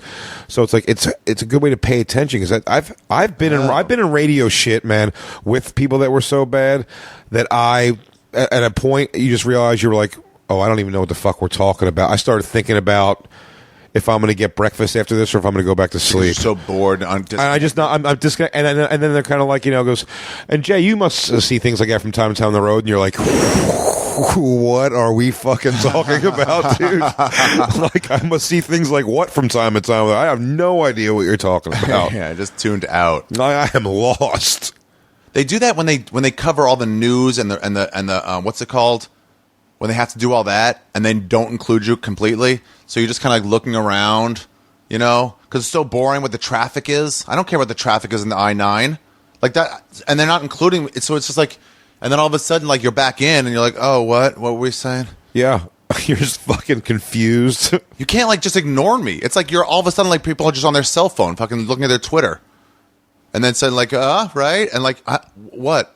Yeah, they're doing something else totally. Like, and you're like, I thought we're engaged in a conversation. It's weird. And that's what I've never felt on a Ron and Fez show. Disengaged. I never felt like they checked out on me. I never felt checked out on what they were talking about. And I felt involved. Yeah. I felt the liberty. What are they doing now? I felt the liberty that they trusted me to like chime in when I thought something was funny and not like bull through the show. And I know he's running the ship. I definitely I bow to him for sure. So it's fun, man. That they got the right fucking vibe. Now it's Bennington, him and his daughter, and Chris Stanley. Him and his daughter Gail. Yeah. What do they call the show? Bennington. I think they call Chris Stanley now Chris Stanley Bennington. Like, made him a family member. Is it weird with Stanley Fez not Bennington there anymore? I mean, Fez, essentially... I only knew them as Ron. It's more weird. It's not weird, like, not hearing Fez's voice. It's weird not hearing it at all, obviously. He's a part of the show. But, I mean, Fez was a little, like, checked out. He was gone for a while before he left. Yeah, I think he would agree with that. You know what I mean? Like, that's why he retired, you know what I mean? Right. So it's not so weird not hearing like Fez anymore as it is hearing the interaction now with like a whole new like partner and his daughter. But she's great. It's a new thing to get used to. She's great. I'm curious to see the vibe, like, because I definitely get filthy with. I was just gonna say we've had some filthy moments, and Christine says she feels like a different vibe when she listens and hears sexual stuff come up. That there's a different thing, and I'm like, oh well, that is like. I'm curious to see what my vibe will be going into that show. I hope it's great because you haven't been there yet since. No. I will be very soon. But when they, when I go in there, I'd be curious to see what my initial vibe is with that show. Like I wonder if I'll like kind of just like organically mesh or not. Yeah. A lot of it, though, honestly, is just I hope the to work with him chemistry. forever. I mean, I Where it's think like he's the best. you think the same as I do, like Yeah. Norton and O&A. He was Yeah. just as kind of like depraved as them. They liked that he was that way, and it's just a good combo. It's just a good match. Yeah. And by the But way, other things, Norton and Bob and Tom would not have been a good match. No. And weirdly enough, like I'm like I'm very dirty, obviously, and like pretty perverse in like my humor. And I don't think Ron and Fez show was over the top, but they just gave me room to do mine. Like they played so well off of it too. Like they weren't, none of them are afraid of it. I mean, like they all have foul mouths. You know what I mean? Right. Like Chris Stanley was nonstop cursing, and you could say whatever. So you how want. are they normally? They're not that. I guess they're not really dirty. I've listened. I got into them a little when I would listen to O&A. No, they will. And then hear them afterwards. And I was like, oh, this is not bad. I mean, like dirty. it. They're not like dirty. And here's the thing: like I don't necessarily need to be dirty. That's what it is. I don't need to be dirty as long as I can be foul. If that's what makes sense. Like, well, like the things. I mean, some of the laughs that I remember from Ron and Fez are just like one of the weirdest things. Like a guy hanging up on Chris Stanley. Like one thing, he was like he called him like a fucking jerk off or something. Like last second, you know what I mean? Yeah. He's like Fez, love you, buddy. Ronnie B, you're the best. Chris Stanley, go fuck yourself. And then he just hangs up, and Chris Stanley, in his words, you hear his anger build. And I quote it all the time. I remember that you played that. A lot of people don't. He's like, I don't care, whatever, it doesn't matter. But it's like, why would he do that? No, he goes. He's so uncomfortable. He builds up. He goes, go fuck yourself, Chris Stanley. He goes. I mean, that was an unnecessary fucking comment, you fucking cunt face. like hearing his ire build through being like, why would you say something like that? To go fuck yourself was that twist. And I was like, and the fact you can call somebody a cunt face, I like that. I mesh well with Ron and Fez because they will laugh at me saying whatever my cunt face word is. You know what I mean? Right. And they laugh at that. Like they laugh at just funny words. Doesn't matter if it's clean or not. Yeah, openness. So I don't openness is a really good thing. I've never gone on there and talked about like just being open to like grotesque fucking sexual stuff ever. But we just curse. You know what I mean? Yeah. Yeah, poker room or some shit. Yeah, just shit talking, and it's like, and he describes it great, man. He goes, I get paid to do what I did.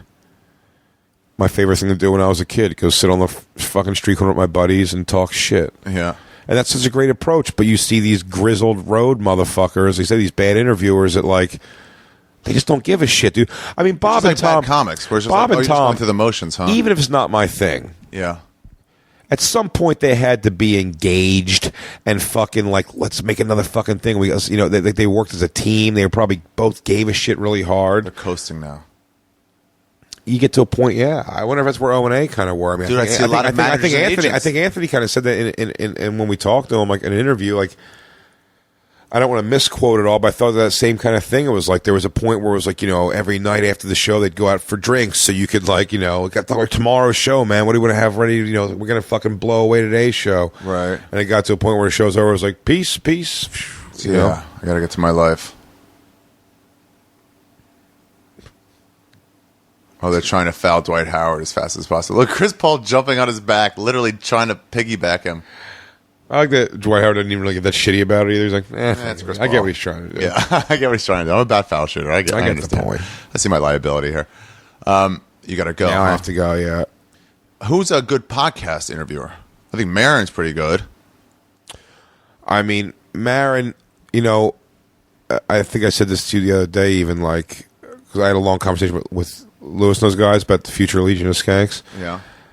And some of the good things like that I have coming up, that I should be able to announce some of these things soon, like on several different platforms, you know what I mean? Like, and I was like, wow, it's like there's some cool things happening now, at least they're in motion, or I'm in the conversations of things, even if they aren't happening necessarily right yet. Yeah. Like I'm just in a different position than I was like 5 years ago, and 5 years ago I was still like, 12 years in the comedy.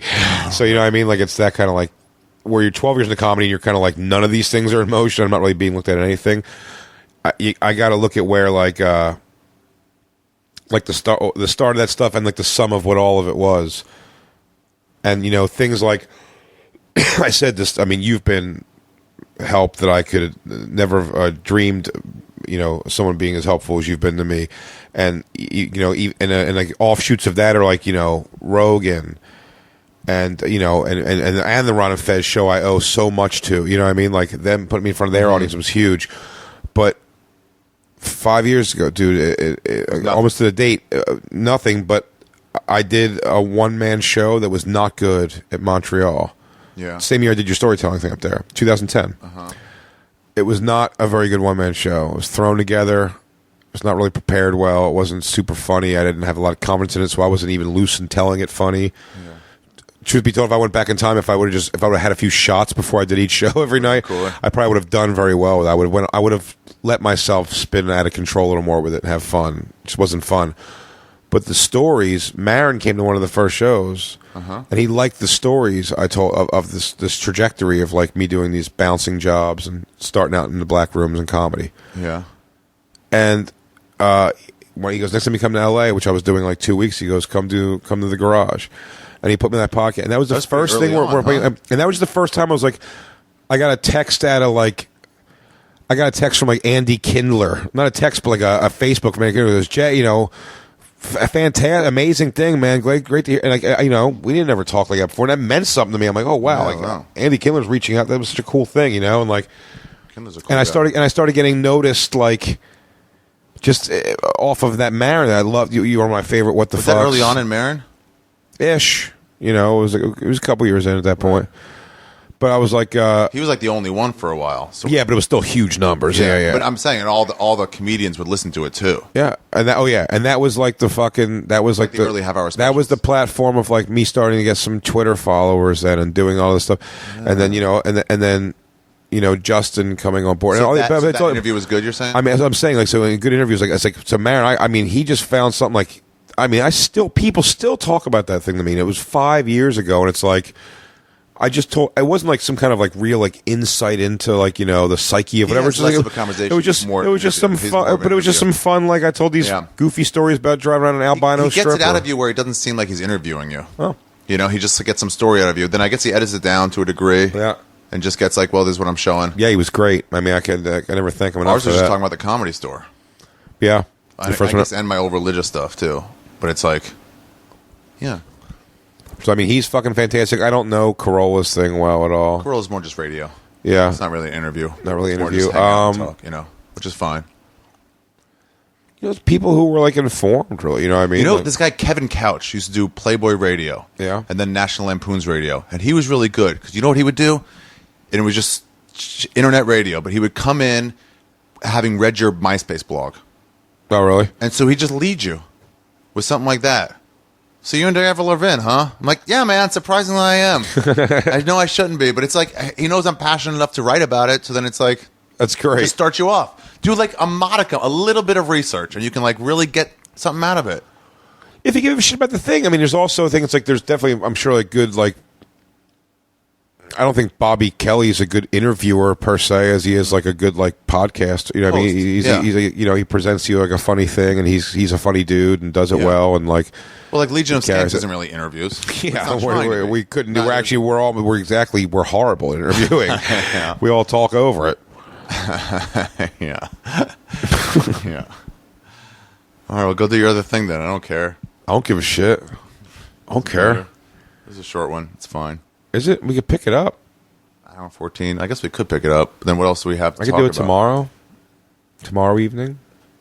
Well, we'll see if we get back to it. Okay. If not, I love you anyway. We had the best prom this week. Yeah. So listen to Jay on Legion of Skanks on iTunes. SDR show on the SDR All show. Things Comedy. On All Things, that's right. On our podcast co-op, All Things Comedy. Got to do the 3 late. Clippers are down, and Big Jay Oakerson on Twitter. Are you on there at all? Yep. A little bit. At Big Jay Oakerson. Where you got to go? Are you going anywhere coming up? June, I will be at Zany's, Chicago. Zany's, Chicago. That's a fucking sweet club. Is it? Downtown one? Yeah. Ooh. Awesome. I mean, like an old... Cool, it's so funny how people either love it or hate it. Who hates it? I've heard other comics that go, I don't want to say it. I'll pause and you tell me who. Okay. Oh, surprising. Anyway, It's great. Just one of those old. It looks like an old rickety. Yeah. But small, like 80 seats maybe. Oh, really? Yeah. Oh, it's fucking great. Yeah, it's just old and cool. I mean, there's no place to sit. The green room, you got to go through the crowd up. That's killer, though. It's like it's awesome. It's awesome. Idiots. All right, so go see Zane, and then you're gonna be at Bonnaroo with me. Yes, indeed, motherfucker. That's in June, man. Let's do drugs. Yeah, of course. Not drugs, just weed. We're doing shows together too. Huh? We're doing shows together at Bonnaroo. Yeah. Yeah. I think I'm second. That is the episode. We are done with the episode. That's it, you guys. I hope you enjoyed. I found a new place. Pancetta. It's not bad. I should give some East Village Stone reviews. That's what I should do. So you walk in there. They don't press you into too much. It's a half sandwich and a full sandwich. It's just pork. And you get the crackling on the outside. You get crackling on every sandwich. Half sandwich, 7. Full sandwich is 12. It's kind of a small sandwich, but it's pretty delicious. And it's just shoved full of pork.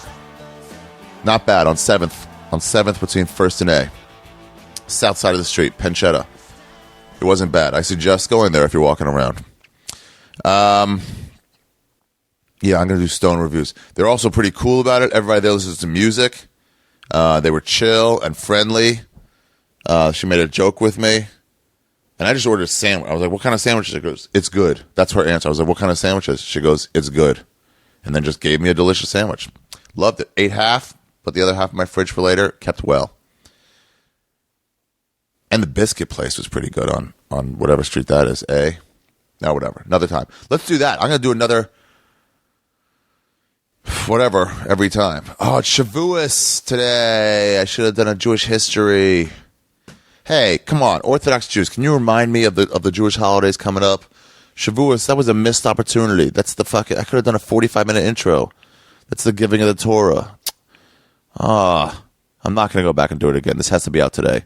It's Memorial Day. I'm putting this out tonight because instead of like today or this morning because no one's going to listen to it. No one's at work. So it'll be out before midnight. But before I go, there was something I was going to say. Don't forget to go to warbyparker.com/Ari for free shipping and try them out, you guys. $95, all said and done. Like all said and done. That's pretty much a price of frames or lenses. Not both. Scratch proof, whatever resistant. What's it called? Reflections? Glare. What was I going to say? God damn it. I wish I could rewind on this thing. Well, it's episode 220, The Gift of Garble, about bad interviews. Check out Big J, his podcast, The SDR Show, and Legion of Skanks, 2 podcasts he has. I'm on Legion of Skanks a lot. Pretty good. Fun, morning zoo type podcast. It's all silly. Nothing like real serious at all. So if you're looking for just straight jokes, Big J, Dave Smith, Luis Gomez have a great one called Legion of Skanks. Check it out. I know everybody's looking for more shit to do. And come on, Jews, fucking remind me of this shit. Even though I'm just telling you right now for the first time that you should. But remind me of Jewish holidays coming up. Even like, let's do one. I can get through most of them in like, within a couple years, I can get through all of them.